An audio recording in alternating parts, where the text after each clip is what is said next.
বাংলাদেশ একটি পুলিশি স্টেট হয়ে উঠছে।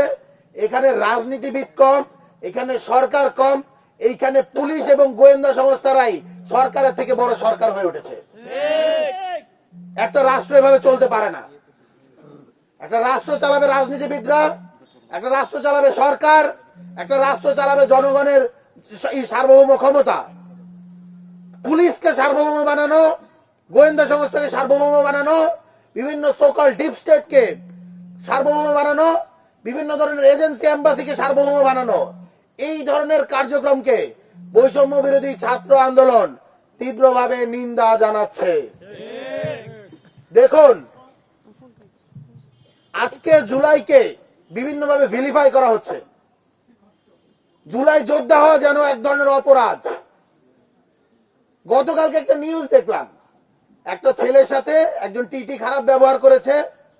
আপনারা জানেন যে বাংলাদেশের ভিতরে ট্রেনের ভিতরে এই ধরনের ঘটনা ঘটে। অনেক সময় টিকিট ছাড়া শর্ট ডিস্টেন্সে ছেলেমেয়েরা যায়, ইসে যায়। আমরা অবশ্যই বলি যে এদেরকে শাস্তির আওতায় আনা হোক, তবে নির্দিষ্ট নিয়ম মেনে, যেটা আসলে বাংলাদেশের আইনে আছে।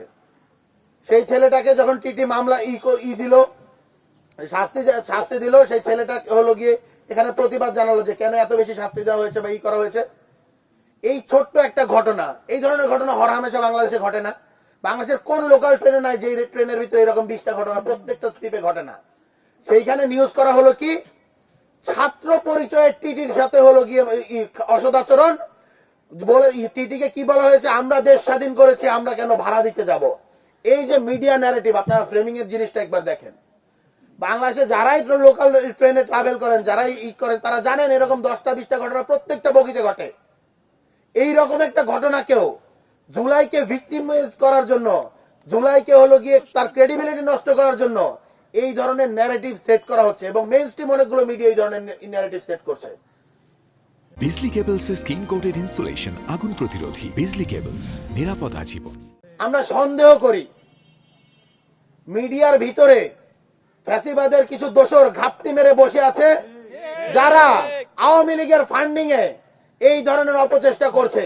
প্রত্যেকটা মিডিয়া হাউসকে আমরা বলতে চাই, আহ্বান জানাতে চাই, এবং সাংবাদিক ভাইরা, আপনারা যারা জুলাইয়ে আপনাদের জানের মায়া ত্যাগ করে আমাদের সংবাদগুলো সংগ্রহ করেছেন, প্রচার করেছেন, আপনাদেরকে বলছি, এই ফ্যাসিস্ট এনাবেলারদেরকে আপনারা আপনাদের মিডিয়া হাউস থেকে বের করে দেওয়ার জন্য অবিলম্বে প্রেসার দিন, প্রেসারাইজ করুন। লড়াই শুধুমাত্র রাজপথে না, প্রত্যেকটা মিডিয়া হাউসে থেকেও লড়াই আমাদের জারি রাখতে হবে। দেখুন, এই মেহেদিরা, এই সুরভীরা, এই যুগের প্রীতিলতা এবং সূর্য সেন, তারা তাদের জুলাইয়ের গল্প বলবে, তারা তাদের জুলাইয়ের অভিজ্ঞতা বলবে। জুলাই কিন্তু দুইটা পক্ষ ছিল, একটা গণহত্যাকারীদের পক্ষ আর একটা আজাদির পক্ষ। আজাদির পক্ষ যুদ্ধে জিতেছে, লড়াই করেছে। হাসিনা এই বাংলাদেশকে জুলাই একটি গণহত্যার পর্যায়ে নিয়ে গিয়েছিল, জুলাইকে একটি গৃহযুদ্ধের পর্যায়ে নিয়ে গিয়েছিল। এই জিনিসটা আপনারা কখনোই ভুলে যায় না। গৃহযুদ্ধে যারা বিজয়ী হয় তারা ইন্ডেমনিটি পায়, গৃহযুদ্ধে যারা হেরে যায় তারা শাস্তি পায়। যারা গণহত্যা করে তাদের বিচার হয়, আর যারা বিজয়ী হয় তারা রাষ্ট্রের ক্ষমতা নেয়। বরঞ্চ দেখা গিয়েছে ছাত্ররা তো রাষ্ট্রের ক্ষমতা নেয়নি, তারা রাষ্ট্রের ক্ষমতা যে এক্সপার্টদের হাতে তুলে দিয়েছিল। সেই সো কল্ড উপদেষ্টারা এখন জুলাই সহযোদ্ধাদেরকে, জুলাই আন্দোলনকারীদেরকে চেনে না। তারা চেনে কোথায়? তারা চেনে গুলশান, তারা চেনে মগবাজার, তারা চেনে বাংলা মোটর। অথচ জুলাইয়ের যারা সামনে থেকে লড়াই করেছে, যারা গুলি খেয়েছে, আহতরা এখনো কাতরাচ্ছে। কিছুদিন আগে আমাদের ভাইয়েরা শহীদ হচ্ছে, এখনো হচ্ছে। শহীদ লড়াই এখনো সিলসিলা জারি রয়েছে, জুলাইয়ের শহীদ সিলসিলা। অথচ এখন পর্যন্ত আমরা কি দেখতে পাচ্ছি? উপদেষ্টারা এক একজন, আমরা শুনতেও পাচ্ছি, তারা সেফ এক্সিট নেওয়ার জন্য বিভিন্ন দরবারে আসলে এখন সারা দিচ্ছে, মাথা ঢুকতেছে, সেজদা দিয়ে বেড়াচ্ছে। কেউ যদি মনে করেন তারা সেফ এক্সিট নিতে পারবেন, তারা ভুলে যাচ্ছেন হাসিনার এক্সিটটা কিন্তু সেফ এক্সিট হয় নাই, সেটা হয়েছে পলায়ন। আপনাদের কপালে পালানো জুটবে না, আপনাদের কপালে হেলিকপ্টারও জুটবে না। আপনাদের তো আর একজন বন্ধু হিসেবে নরেন্দ্র মোদী নাই, আর মাথার উপরে হলো গিয়া ভারত নাই। এই কথাটা আপনারা খেয়াল রাখেন। ছাত্র উপদেষ্টারা আমরা যতই সমালোচনা করি, দিন শেষে ছাত্র উপদেষ্টারা আসলে জুলাইয়ের ভ্যানগার্ড হিসেবে আসলে গভর্নমেন্টে ছিল। যেদিন ছাত্র উপদেষ্টারা পদত্যাগ করেছে তার ঠিক একদিন পরে আমার ভাই শহীদ ওসমান বিন হাদির মাথায় গুলি করে তাকে শহীদ করে দেওয়া হয়েছে।